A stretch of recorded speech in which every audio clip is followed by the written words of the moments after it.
स्वागत है आप सभी का हमारे इस चैनल जीएसबी वैभव चंद्रा पर। आज हम लोग पढ़ेंगे आगे साइंस की श्रृंखला जो हमने स्टार्ट की है। तो साइंस में आज हम लोग पढ़ेंगे मानव आँखें। आज एक ही वीडियो में ये मानव आँखें से जितनी संबंधित बातें होंगी वो सभी कंप्लीट कर दिए जाएंगे। फिर एक वीडियो और बनेगा जिसमें मानव की आँख से संबंधित बीमारियाँ होंगी, तो उसको हम लोग दूसरे वीडियो में समझेंगे। और सबसे पहली बात तो उन सभी को बहुत बहुत धन्यवाद जिन लोगों ने कल हमारे यहाँ जो नगेंद्र पटेल सर हैं, जिन्होंने वीडियो बनाया था वर्ल्ड रिकॉर्ड 1 मिनट में 210 देशों का नाम के लिए। तो बहुत से लोगों ने बहुत समर्थन दिया है, बहुत सपोर्ट किया है, शेयर भी किया है।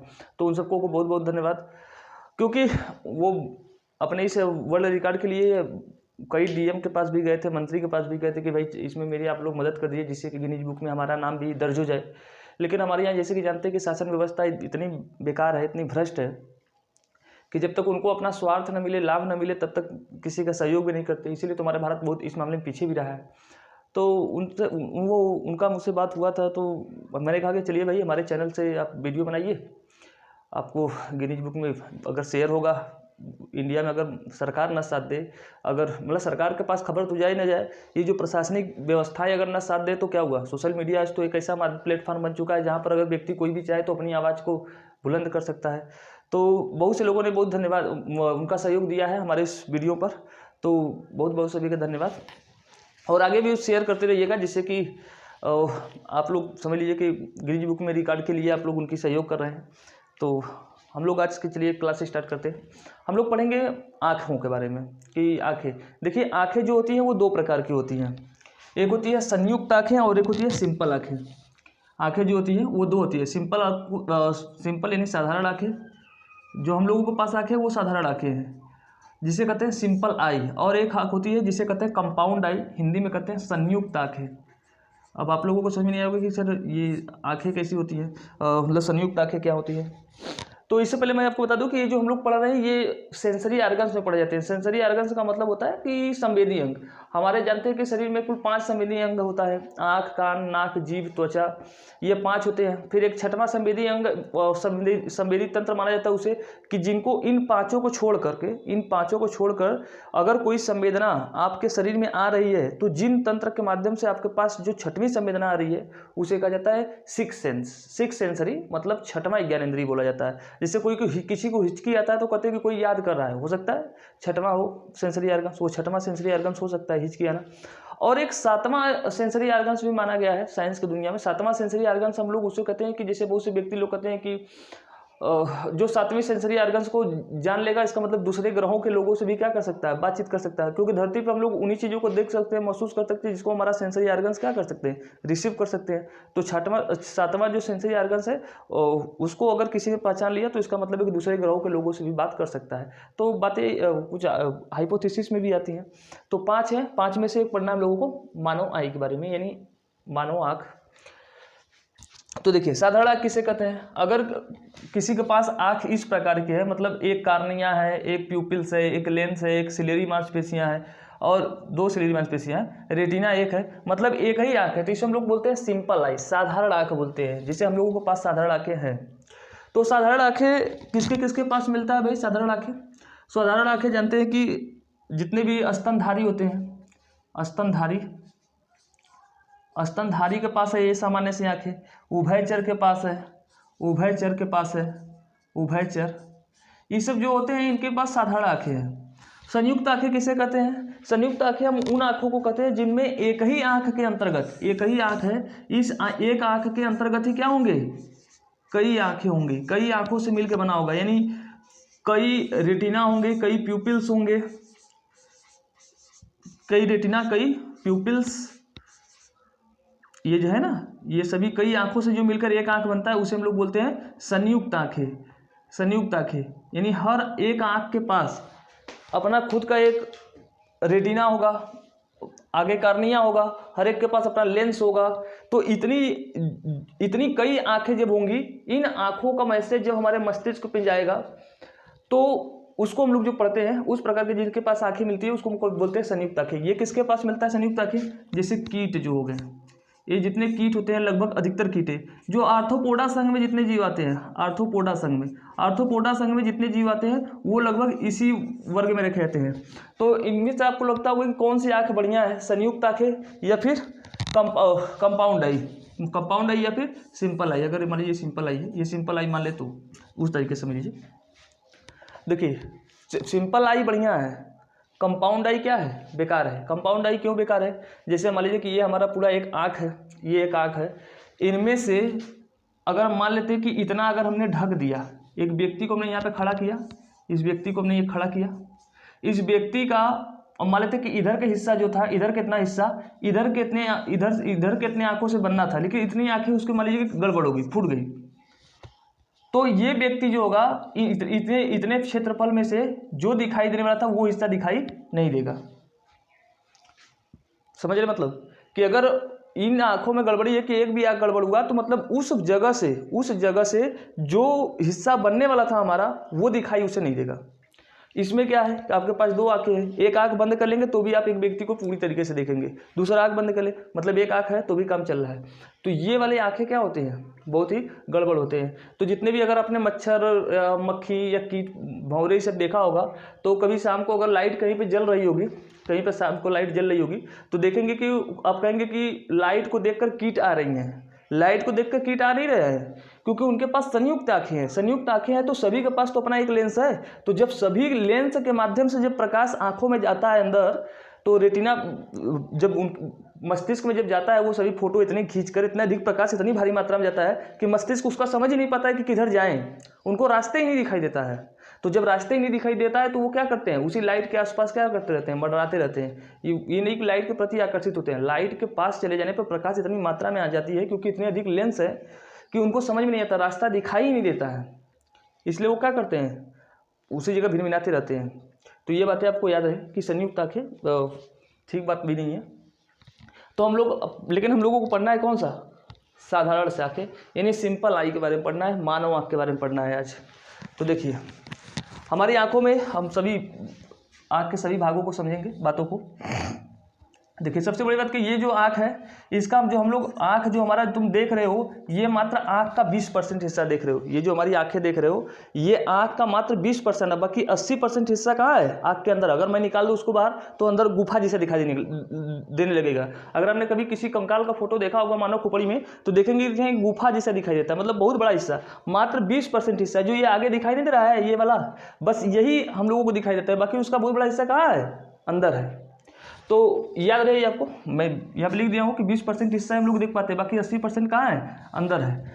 तो ये चित्र कैसे प्राप्त होता है, जैसे मान लो कि हमारी आंखें निकाली गई, आंख निकालने के बाद उसको जब खड़ा काटेंगे यानी वर्टिकली जब काट लेंगे, काटने के बाद ये चित्र प्राप्त हुआ है। इस तरीके से चित्र बनाया गया है। थोड़ा सा चित्र गड़बड़ भले होगा लेकिन बातों को समझने के लिए थोड़ी सी आसानी होगी। ऐसे सिंपल बाहर से देखोगे तो ऐसी आंखें दिखाई दे रही होगी। तो देखिए इस आँख में जो आँख का सबसे बाहरी भाग होता है, सबसे बाहरी भाग, इसे कहा जाता है रेटिना, कार्निया। क्या कहा जाता है, कार्निया। कार्निया हमारी ये जो आँख है, इस आँख के ऊपर एक चादर सी परत एक चढ़ी हुई है, एक चादर की परत, मतलब बहुत पतली सी एक परत है जिनमें ब्लड वलड नहीं बहता है।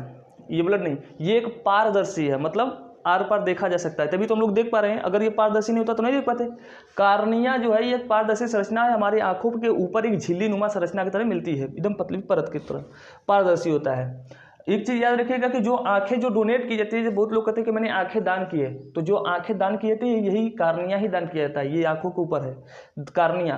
क्यों इसको दान किया जाता है देखिए हमने जो बताया कि इसमें ब्लड वेसल्स नहीं पाए जाते हैं, मतलब इसमें रक्त नहीं बहता है। जब रक्त इसमें नहीं बहेगा तो इसका मतलब है कि जो मानव का प्रतिरक्षा तंत्र है, प्रतिरक्षा तंत्र जानते हैं, जो रोगों से लड़ने का कार्य करता है, प्रतिरक्षा तंत्र इसमें नहीं पहुंच पाता है। प्रतिरक्षा तंत्र इसमें अगर नहीं पहुंच पाएगा तो इसका मतलब सिंपल सा है कि ये कार्निया किसी को भी डोनेट किया जा सकता है। जैसे मान लीजिए अगर किसी व्यक्ति की किडनी अगर चेंज करवाना हो, जैसे मान लीजिए मुझे अपना किडनी किसी दूसरे व्यक्ति को देना है, तो जो व्यक्ति मेरी किडनी लेगा पहले उन दोनों का ब्लड ग्रुप भी मैच होना चाहिए। अगर मेरा ब्लड ग्रुप अगर मैच नहीं किया तो मैं किडनी नहीं दे सकता, क्योंकि उसको एडजस्ट नहीं कर पाएगा। अगर किडनी दे भी दिया, ब्लड ग्रुप मैच भी हुए, तो भी 50% ही चांस है कि उस व्यक्ति के अंदर मेरा किडनी क्या होगा, ट्रांसप्लांट सक्सेस होगा। लेकिन इसमें कोई दिक्कत नहीं है क्योंकि कार्निया में ब्लड नहीं है तो प्रतिरक्षा तंत्र नहीं है, तो इसका मतलब है कि किसी को भी डोनेट किया जा सकता है। जान लीजिए कि अगर हमारे पूरे विश्व के अगर विश्व के प्रत्येक व्यक्ति जो है अगर अपना कार्निया डोनेट कर दें तो मान के चलिए कि 2 या 3 सालों में ही इस पूरे विश्व से 70% तक अंधापन क्या किया जा सकता है, समाप्त किया जा सकता है। 70% तक अंधापन क्या किया जा सकता है, समाप्त किया जा सकता है।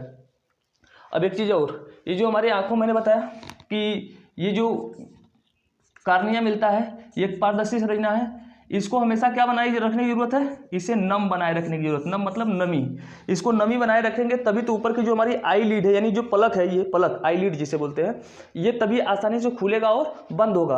अगर ये कार्निया अगर सूख जाती है, अगर ये कार्निया सूख गई तो इसका मतलब है कि हमारी जो आई लीड है, जो ये पलक है, ये खोलने और बंद करने में क्या होगा, बहुत तकलीफ होगी, बहुत इसमें जलन होगा। इसलिए नेचर ने क्या किया है कि इसको नम बनाए रखने के लिए हमारी आंखों में यहाँ पर एक क्या बना दिया है, अश्रु ग्रंथि बनाई है।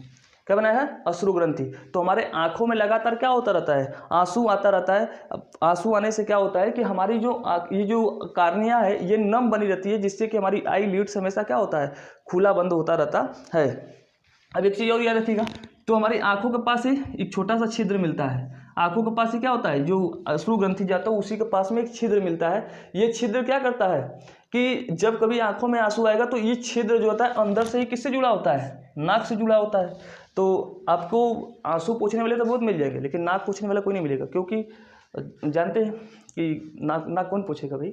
तो ये मिलता है हमारी आंखों में, जो यहाँ पे छिद्र मिलता है वो अंदर से जुड़ा किससे होता है, नाक से जुड़ा होता है। इसलिए ये बातें हैं। फिल्म वाले ने, अगर आप कभी मूवी देखे होंगे तो फिल्म वाले थोड़ा एक चीज़ गलत दिखाते हैं, किसी को अगर रोना और रोते हुए दिखाते हैं तो उनकी आंसू को कहाँ पर चिपकाए रहते हैं, इधर इस वाले हिस्से में या इधर कहीं पर। तो जान लीजिए कि अगर इधर कहीं पे आंसू दिखाई दे रहा है मूवी, तो समझ लीजिए कि वो गलत दिखाई दे रहा है, कोई असली रो नहीं रहा है। क्योंकि जब भी आंसू उत्पन्न होते हैं तो इस जगह पर जो छिद्र होता है यहाँ से आंसू उत्पन्न होता है, और आंसू जब भी होता है वो रुकेगा नहीं, वो गिर जाएगा। लेकिन अगर इधर पर दिखाकर आंसू गिराकर अगर यहाँ पर रोका है तो इसका मतलब समझ लेना कि आंखों में कोई ग्लिसरीन लगाया गया है। तो बहुत बार अपराध विज्ञान में भी इसका उपयोग किया जाता है कि जो व्यक्ति असली रो रहा है कि दिखौटी रो रहा है, तो देखते कि आंसू कहाँ से आती है। अगर आंसू अगर इधर से आ रहे हैं और यहाँ इधर से गिर रहे हैं तो इसका मतलब समझ लीजिएगा कि वो रियल रो रहा है। अगर इधर से कहीं आंसू आ रहे हैं तो फिर उसके बाद समझ लेना कि वो झूठ रो रहा है। तो ये बातें इतनी आप याद रखिएगा। अब आते हैं कुछ बातें और एक चीज़ याद रखिएगा कि आंसू जो होते हैं, ये आंसू जो होते हैं, आंसू में मिलता है लाइसोजाइम एंजाइम। क्या मिलता है, लाइसोजाइम एंजाइम। ये लाइसोजाइम एंजाइम जो होता है ये क्या करता है कि जो आंसुओं में उपस्थित होता है, अगर आपने कभी आंसू को टेस्ट लिया होगा तो ये हल्का खट्टा लगता है, हल्का नमक जैसा लगता है। तो क्योंकि उसमें लाइसोजाइम एंजाइम मिलता है। लाइसोजाइम एंजाइम क्या करता है कि बैक्टीरिया को मारने का कार्य करता है। अगर आपके आंखों में कोई धूल कण के माध्यम से बैक्टीरिया आ गया, उसे मारने का कार्य कौन करेगा, लाइसोजाइम एंजाइम्स। और एक चीज़ बता दे रहा हूँ कि देखेंगे कि बहुत बार आप देखेंगे कि पुरुषों के आंख जल्दी खराब होते हैं महिलाओं की अपेक्षा। पुरुषों के आंख इसलिए जल्दी खराब होते हैं क्योंकि वो जल्दी रोते नहीं हैं। तो जो ज़्यादा रोते हैं तो उनके आंखों में बराबर लाइसोजाइम एंजाइम आता रहता है, तो वो आंखों को क्या करता रहता है, फ्रेश रखे रहता है, ताज मतलब बनाए रखता है, बैक्टीरिया सबको मारते रहता है। लेकिन पुरुष जो होते हैं हमारे देश में जल्दी रोते नहीं हैं, क्योंकि संस्कृति समाज ने ऐसा बना दिया है कि उसको ऊपर प्रेशर है। अगर रो दे तो बेचारा महिला है, रो रहा है, नहीं रोए तो भाई पुरुष है। मर्दानगी यहाँ पर इससे भी देखी जाती है, रोने से भी। तो इससे पुरुषों की आंखें में भी थोड़ी सी प्रॉब्लम आती है। और एक चीज़, अगर किसी भी व्यक्ति की आंखों में आंसू ना आए तो बहुत बड़ा समस्या है। तो समझ लीजिएगा जिसकी आंखों में आंसू नहीं आ रहे तो 10 ग्राम खरीदा, उसकी आंसुओं की बिक्री लगती है, मतलब आंसू बेचे जाते हैं। तो करीब 10 ग्राम बेचे जाते हैं, 600-700 रुपये ऐसे बेचा जाता है। तो आंखों में लाते हैं, उसको आंसू डालते रहते हैं, क्योंकि लाइसोजाइम एंजाइम जरूरी है ना। तो आंसुओं की कीमत, कोई कहता ना कि आंसुओं की कीमत नहीं होती, जान लिया करो, बता दिया करो कि 10 ग्राम की कीमत 600 के आसपास है, ये आंसू की कीमत होती है। लोग अलग दूसरा आंसू की कीमत लगाते हैं। तो इतनी बातें आप लोग कार्निया के बारे में जानते रहिएगा। फिर दूसरा है आँख के बाद, कार्निया के बाद है कि हमारे आँखों के, देखिए आँखों में एक हिस्सा मिलता है जो आँख के चारों ओर, जो हमारी आँख के देखिए चारों ओर जो है ना गोल गोल, इसे क्या कहता है, इसे कहा जाता है आइरिस। इसे क्या कहता है, आइरिस कहा जाता है, आइरिस। इसे क्या कहा जाता है, आइरिस कहा जाता है, आइरिस। हिंदी में कहते हैं इसे परितारिका। तो हिंदी मत याद रखिएगा, ये जो है ना हमारे ये आँख, ये जो अंदर लेंस है, इस लेंस के बाहर मिलता है जिसे कहते हैं आइरिस। ये आइरिस क्या करता है कि हमारे अंदर, हमारी आँख के अंदर प्रकाश कितना जाएगा, इसका वो निर्धारण करता है, आंख का निर्धारण करता है। जैसे जान लीजिए कि अगर ये आइरिस जो है ये अगर सिकुड़ेगा, अगर प्रकाश अधिक हमारे आंखों पे पड़ा, प्रकाश अगर हमारे आंखों पे अधिक पड़ा, ये आइरस क्या होगा, ये आइरस सिकुड़ेगा, तो इसका मतलब है कि इसके अंदर जो ये प्यूपिल्स है, जो गोल है प्यूपिल है, ये प्यूपिल क्या होगा, बड़ा हो जाएगा। आइरिस का सिकुड़ना मतलब प्यूपिल का बड़ा होना। प्रकाश कम आएगी हमारे आंखों में तो हमारा प्यूपिल क्या होगा, सिकुड़ेगा, और ये आइरिस सिकुड़ेगा और प्यूपिल्स क्या हो जाएगा, प्यूपिल मतलब जिसे पुतली कहते हैं आंख में, ये छिद्र थोड़ा बड़ा हो जाएगा, तो प्रकाश हमारे आंखों में अधिक मात्रा में जाएगी। जब जान लीजिए कि जब शाम होती है, जब शाम हो जाता है तो हमारी आंखों पर प्रकाश की मात्रा क्या होती है, कम हो जाती है। जब प्रकाश, जैसे ये इस यहाँ से समझिए कि ये प्रकाश अभी मान लो कि अधिक आ रही है, कम आ रही है, मान लीजिए कैसे कम आ रही है, प्रकाश कम आ रहा है, तो इसका मतलब हमारी आंखों के अंदर प्रकाश एक भरपूर मात्रा में जानी चाहिए। भरपूर जाने के लिए ये जो प्यूपिल्स है, जो छिद्र है, ये बड़ा होना चाहिए। ये ऐसे में क्या करेगा कि ये जो कार्निया है, कार्निया सिकुड़ेगा। जब कार्निया सिकुड़ेगा तो इसका मतलब इसका आयतन बढ़ेगा, तभी तो कार्निया सिकुड़ेगा। कार्निया नहीं, आइरिस तभी तो फैलेगा। मतलब ये जो प्यूपिल है, ये जब फैलेगा तो आइरिस क्या होगा, सिकुड़ेगा, तो मतलब प्रकाश की मात्रा अधिक जाएगी हमारे रेटिना पर। और जब रेटिना फैलेगा ये आइरिस जब फैलेगा तो इसका मतलब है कि ये क्या होगा, और छोटा हो जाएगा। तो इससे प्रकाश की क्या कहती है, हमारी आंखों में मात्रा निर्धारित कहती है। ये प्रकाश फिर हमारे जो आंख के जो बीच में होता है, जिसे कहा जाता है लेंस नहीं प्यूपिल, इस लेंस से फिर प्रकाश क्या होती है, अंदर जाती है। प्यूपिल से लेंस, वो प्रकाश क्या होता है, अंदर जाती है, अंदर प्यूपिल के बाद जाती है लेंस पर, लेंस के बाद प्रकाश जाती है कहाँ पर, रेटिना पर जाती है। तो फिर हमें वो कोई भी चीज़ दिखाई देता है। अब एक चीज़ और याद रखिएगा कि हमारे आंखों के रंग के लिए कौन जिम्मेदार है, हमारे आंखों में रंग, यानी हमारे आंखों का रंग कैसा होगा, इसका निर्धारण कौन करता है, इसका निर्धारण करता है आइरिस। हमने जो बताई ये आइरिस। हमारी आंखों में एक विशेष प्रकार की पिगमेंट पाई जाती है। पिगमेंट मतलब एक प्रकार का रसायन होता है, एक प्रकार का पिगमेंट यानी रसायन होता है। ये रसायन अगर हमारे आंखों में एक सामान्य सी मात्रा में है, तो हमारी आंखें जो होंगी, ये जो आइरिस होगा, ये कैसा होगा, काला होगा, तो हम कहेंगे कि हमारी आंखें काली है।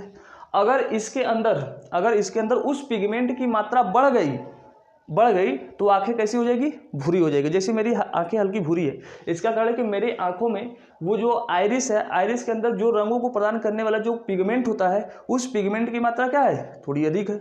अगर उस पिगमेंट की मात्रा कम हो जाए, सामान्य से कम हो जाए, तो आंखें कैसी हो जाएगी, नीली हो जाएगी। आंखें कैसी हो जाएगी, नीली। इसीलिए आप देखेंगे कि यूरोप के लोग जो होते हैं, या ठंडे प्रदेश में जैसे रसिया, यूरोप, इस सब के जो देश के लोग हैं, अमेरिका, इन सब की आंखें नीली पाई जाती है। इनकी आंखें नीली होती है क्योंकि उनके यहाँ वहाँ उनकी आंखों में उस पिगमेंट जिसके कारण कलर आता है, उसकी मात्रा क्या होती है, कम होती है। सामान्य होगी तो मैंने कहा काली होगी, अगर अधिक होगी पिगमेंट तो फिर कैसे हो जाएगी, भूरी हो जाएगी। तो नीली आंखें बहुत लोगों को अच्छी लगती है, किसी को भूरा लगता है, किसी को ब्लैक अच्छा लगता है। तो इतना याद रखिएगा कि आंखों के रंग के लिए जिम्मेदार कौन है, तो आइरिस है। और उसके बाद प्रकाश की मात्रा कौन निर्धारित करता है, तो उसके बाद वो भी निर्धारित करता है कौन, तो वो निर्धारित करता है आइरिस। आइरिस जब सिकुड़ेगा तो प्रकाश अधिक जाएगा, आइरिस जब फैलेगा तो प्रकाश कम जाएगी। इतनी बात याद रखिएगा। फिर हमारे आंखों के बीच में मिलता है क्या चीज़, जिसे बोलते हैं प्यूपिल, या बोलते हैं हिंदी में बोलते हैं इसे पुतली बोलते हैं, शायद पुतली बोलते हैं। तो यहाँ से फिर प्रकाश क्या होता है, अंदर जाता है। प्रकाश अंदर जाने के बाद मिलता है लेंस। कौन मिलता है, लेंस। और ये अगर पूछा जाए कि हमारे आंखों में जो लेंस मिलता है वो कौन सा लेंस है, तो हमारे आंखों में जो लेंस मिलता है वो मिलता है उत्तल लेंस। कौन सा लेंस होता है, उत्तल लेंस होता है, उत्तल लेंस। और हमारा जो उत्तल लेंस है वो दोनों बगल से क्या है, दोनों बगल से फूला हुआ है। दोनों बगल से मतलब ये नहीं कि एक ओर से फूला है एक ओर से धंसा हुआ है, ऐसा वाला नहीं है। दोनों बगल से क्या है, उभरा हुआ है, दोनों बगल से उभरा हुआ है। तो हमारे आंखों के अंदर जो लेंस है वो दोनों बगल से क्या है, उभरा हुआ है। फिर इस उभरे हुए जो लेंस है इसको पकड़ के कौन रखा हुआ है, सिलियरी मांसपेशियां। कौन, सिलियरी मांसपेशियां। तो जैसे जैसे हमारे अंदर जब हमारा बुढ़ापा आता है तो हमारी ये सिलियरी मांसपेशियां जो ठीक से लेंस को पकड़ के रखी हुई है, ये सिलियरी मांसपेशियां कैसे होने लगती हैं, ढीली होने लगती है, जिससे कि बराबर ये क्या होता रहता है, सिलियरी मांसपेशियां बराबर हिलने लगता है, आगे पीछे होता रहता है। तो हमें ठीक से ये लेंस बराबर हिलता रहेगा तो ठीक से रेटिना पर प्रकाश पड़ेगा नहीं, तो हमें कोई भी चीज़ ठीक से दिखाई नहीं देती है। तो जिसे कहा जाता है जरा दृष्टि दोष बोलते हैं। तो सिलियरी मांसपेशियों के हिलने के कारण होता है। तो बहुत से व्यक्ति में अलग अलग ये समस्या है सिलियरी मांसपेशियों में। फिर उसके बाद लेंस से प्रकाश कहाँ जाता है, रेटिना पर। ये हमारा जो आँख है, इस आँख, ये आँख है, पिछला भाग है, इसको बोलते हैं रेटिना। फिर ये प्रकाश जाती है रेटिना पर। देखिए रेटिना पे ये प्रकाश मान लो आई, ये प्रकाश आएगी, इधर कोई व्यक्ति सामने मान लो यहाँ व्यक्ति खड़ा है, ऐसे खड़ा है, ये प्रकाश जब आएगी इधर से होते हुए आएगी तो हमारे यहाँ जब रेटिना पे ये चित्र बनेगा तो ये कैसा बनेगा, ये उल्टा चित्र बनेगा। कैसा बनेगा, उल्टा चित्र बनेगा। तो क्वेश्चन कई बार पूछा है कि हमारे आँखों के रेटिना पर जो चित्र बनता है वो कैसा बनता है, उल्टा बनता है रेटिना पर।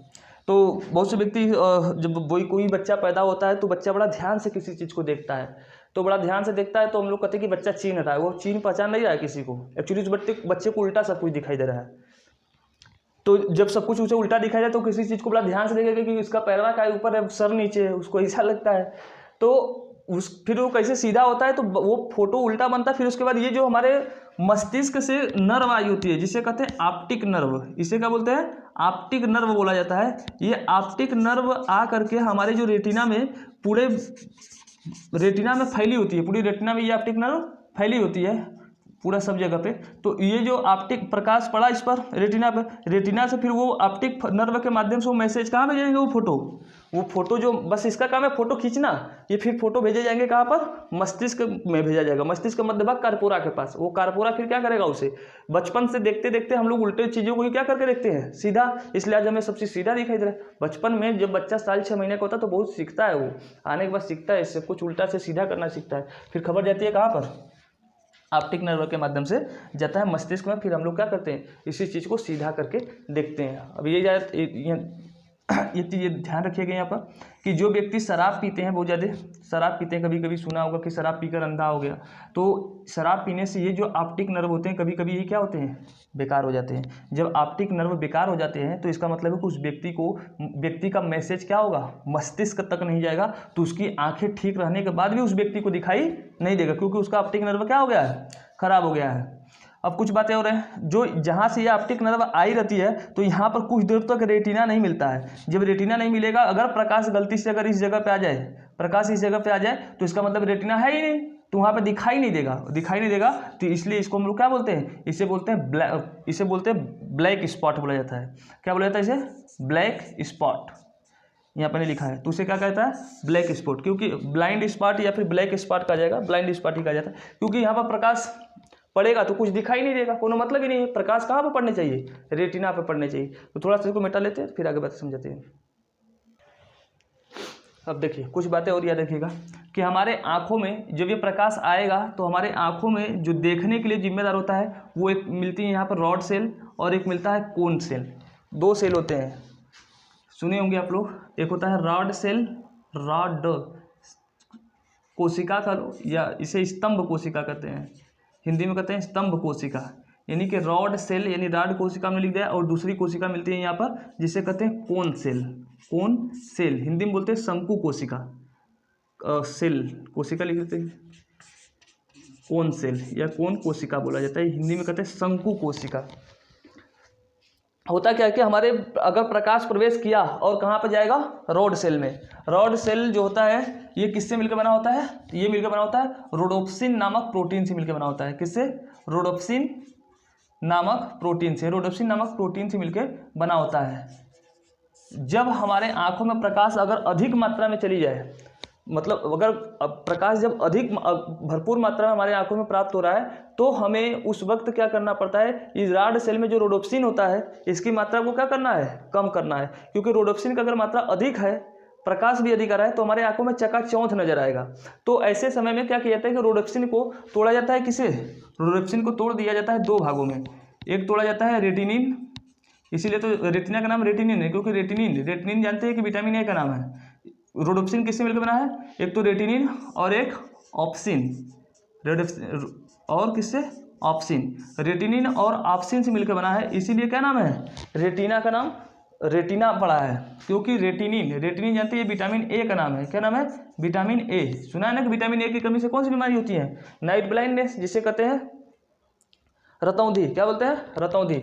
क्योंकि अगर आपके आंखों में रेटिनिन की कमी हो गई, इसका मतलब है कि रोडोप्सिन प्रोटीन की कमी हो जाएगी। जब रोडोप्सिन प्रोटीन की कमी हो गई, इसका मतलब ये जो कम प्रकाश में हमारे देखने में मदद करता है कौन, रोडोप्सिन प्रोटीन, कम प्रकाश में हमारी आंखों में देखने में कौन मदद करता है, रोडोप्सिन। और रोडोप्सिन की ही मात्रा जब हमारी आंखों में कम हो जाए तो इसका मतलब है कि कम प्रकाश में हम लोग नहीं देख पाएंगे। तो जो शाम को जिसको रतौंधी हो जाता है तो उसके आंख में रेटिना कमी है, रेटिनिन की कमी है, रेटिनिन की कमी है तो यानी रोडोप्सिन की कमी है, रोडोप्सिन की कमी है मतलब रॉड सेल उसका क्या है, कमजोर है, तो व्यक्ति को दिखाई नहीं देगा। तो अगर बहुत बार आपने देखा होगा कि कोई व्यक्ति धूप से आया, जब धूप में था, धूप के बाद जब वो घर में आता है तो उसे कुछ दिखाई नहीं देता है।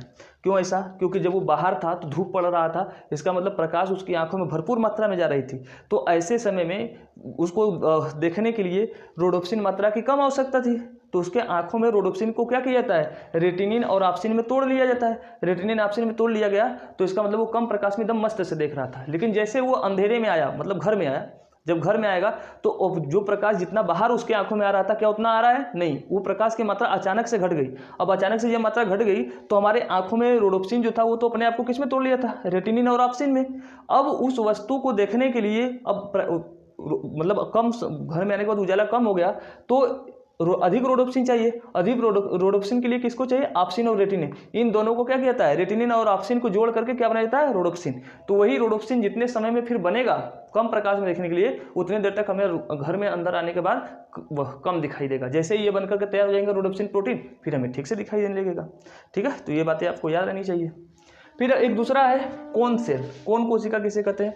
हमारे आंखों में रंग के लिए जिम्मेदार यही है कि कोई चीज़ हमें रंग बिरंगा अगर कोई चीज़ दिखाई दे रहा है उसके लिए जिम्मेदार कौन है, कोन सेल होता है।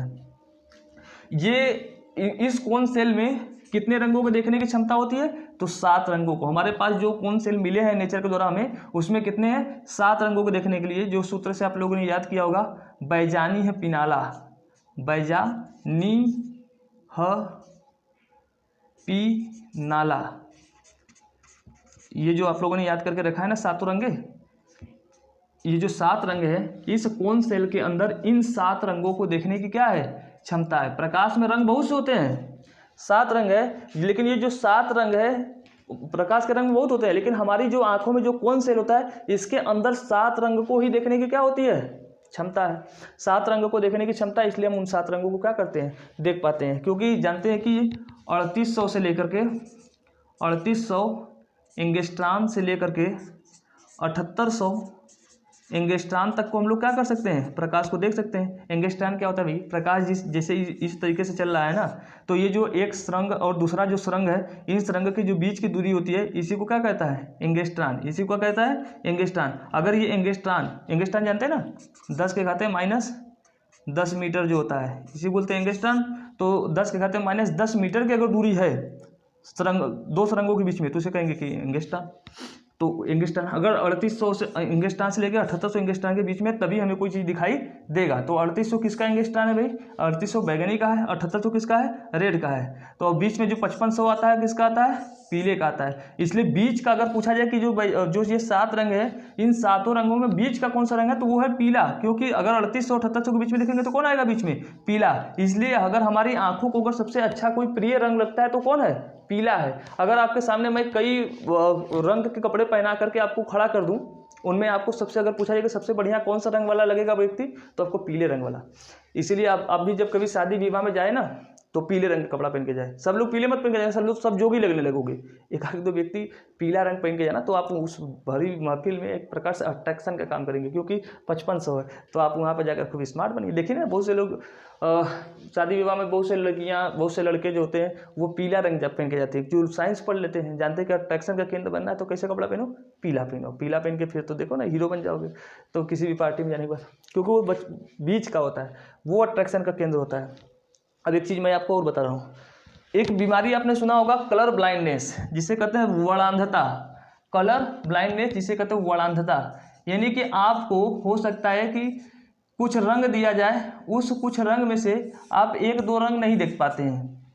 होता क्या है कि जो हमारे कोन सेल, मैंने कहा कि 7 रंगों को देखने की क्षमता है, उन्हीं में से, इन 7 रंगों में से किसी और, जैसे मान लो कि ना, मतलब जो नीला है ना, अगर नीले रंग को देखने के लिए कोन सेल में आपके पास कोन आया ही नहीं, वो सेल आया ही नहीं है, वो क्षमता ही नहीं है आपको कोन सेल में देखने के लिए नीला, तो आप 6 रंग देखेंगे लेकिन नीला को देख ही नहीं पाएंगे, आप उसको पहचान ही नहीं पाएंगे कि नीला कैसा रंग है।